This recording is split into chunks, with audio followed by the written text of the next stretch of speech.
सामने है, हमारे आगे संविधान, हमारे पास संविधान है। अगर आज भी आप उस संविधान को बचा लोगे तो तुम इस देश के शासक बन जाओगे। वो निरंतर संविधान को खत्म करने के लिए लगे हुए हैं। अगर संविधान खत्म हो जाता है तो हमारा अस्तित्व खत्म हो जाता है। बाबा साहब डॉक्टर अंबेडकर जब 1932 में जब गोलमेज कॉन्फ्रेंस में हमारी लड़ाई लड़ रहे थे तो उस समय साथियों हमारे मुस्लिम नेता भी अपने अधिकारों के लिए गए थे गोलमेज कॉन्फ्रेंस में। उधर बाबा साहब डॉक्टर अंबेडकर गए थे।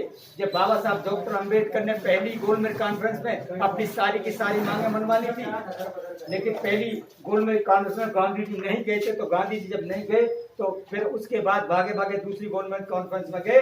तो साथियों जिस होटल में मैं वो बताना चाहता हूँ कि हमारे लोगों को बरगलाने का जो काम करते हैं कि तुम हिंदू हो, ये जो बरगलाने का काम करते हैं, मैं इसी बात पर मेरा बिंदु ज्यादा है, समझे।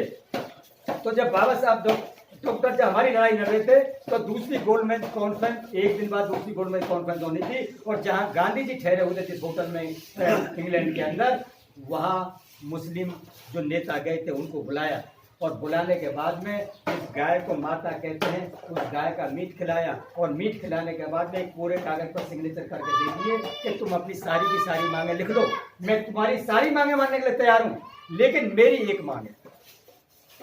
तो लोगों ने कहा, मुस्लिम जो नेता थे उन्होंने कहा कि गांधी जी आप क्या मांगे आपको, कि कल दूसरी गोलमेज कॉन्फ्रेंस, पहली गोलमेज कॉन्फ्रेंस डॉक्टर अंबेडकर ने अपनी सारी की सारी मांगे मनवा ली है और दूसरी गोलमेज कॉन्फ्रेंस शुरू होने जा रही है। कल तुम्हें डॉक्टर अंबेडकर का विरोध करना है, कल तुम्हें डॉक्टर अंबेडकर का विरोध करना है।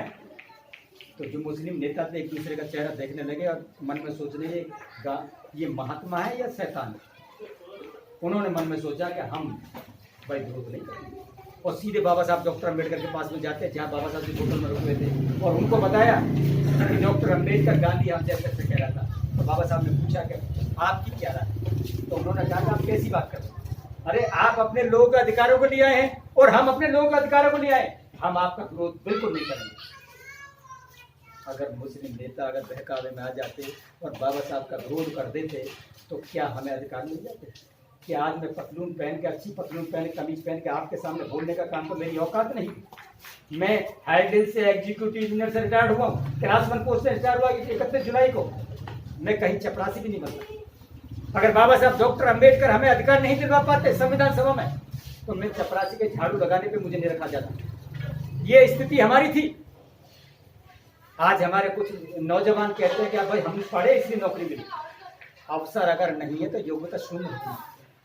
अवसर अगर नहीं है तो योग्यता शून्य होती है। मैं कितना ही पढ़ा लिखा होता, कितने ही मेरे पास डिग्रियां होती, अगर व्यवस्था मेरे लिए नहीं होती, आरक्षण की व्यवस्था नहीं होती, स्कूल की व्यवस्था नहीं होती, स्कूल में जाने की व्यवस्था नहीं होती तो ना मैं पढ़ पाता और आरक्षण की व्यवस्था नहीं होती तो मुझे नौकरी नहीं मिल पाती, मुझे नौकरी नहीं मिल पाती। अवसर अगर नहीं है तो योग्यता शून्य। अगर धावक कितना ही तेज दौड़ने वाला है, अगर उसको चलने के लिए रास्ता नहीं है तो उसकी जो योग्यता है वो दौड़ने का जो शून्य।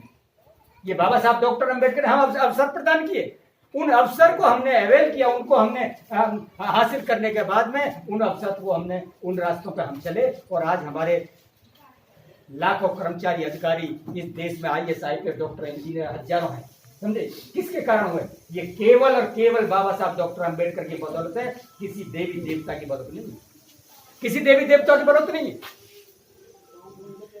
सही मानने में अगर हमारा कोई भगवान है तो बाबा साहब डॉक्टर अंबेडकर हैं और हमारा कोई देवता है तो बाबा साहब डॉक्टर अंबेडकर हैं। 36 करोड़ देवी देवता को एक पलड़े में रख लो और डॉक्टर अंबेडकर को एक पलड़े में रख लो। मैं समझता हूं कि बाबा साहब डॉक्टर अंबेडकर का वजन उससे कई गुना हो।